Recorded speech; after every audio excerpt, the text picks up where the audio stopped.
तू business शिकतोय पण growth दिसत नाही, कारण तू इन्फॉर्मेशन गोळा करतोय, स्किल नाही बनवत. व्हिडिओ पाहणं, पोस्ट करणं, सेव्ह करून ठेवणं, नोट्स लिहिणं, हे सगळं खूप इझी आहे.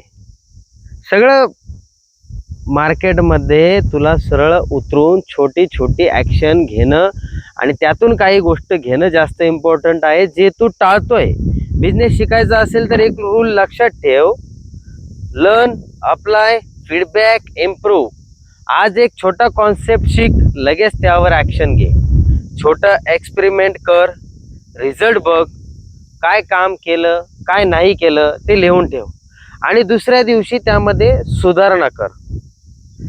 ही सायकल जर रोज तू चालू ठेवली तर परफेक्ट प्लॅन, परफेक्ट टायमिंग आणि परफेक्ट नॉलेज एवढंच लागतं, बाकी काहीच लागत नाही.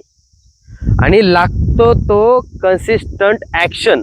म्हणजे तू जे रेग्युलर करतोय त्या बिझनेसमध्ये बुक नॉलेजपेक्षा मार्केट फीडबॅक जास्त शिकवतो तुला. तू जितक्या लवकर फील्डमध्ये उतरणार तितक्या लवकर शिकणार. म्हणून आजपासून कंटेंट कन्झ्युम करणं कमी कर आणि ॲक्शन घेणं जास्त कर. कारण एखादी गोष्ट कन्झ्युम करण्यापेक्षा तिच्यावरती आपण काम किती करतोय हे असतं. बाकी तुला या गोष्टी शिकायच्या असेल तर माझं चॅनल आहे आणि मी पण इथंच आहे. फक्त तुला रेग्युलर व्हिडिओ बघावं लागेल. एकही व्हिडिओ माझा मिस करू नको. आणि मीही तुझ्यासारखाच एक काय म्हणतो आपण त्याला बिगिनर आहे. त्यामुळे तू जॉईन हो चॅनलला, आजच सबस्क्राईब कर चॅनल. पुढच्या व्हिडिओ तुला अजून याच्याही पेक्षा भारी समजून सांगेल. भेटूया नेक्स्ट व्हिडिओमध्ये.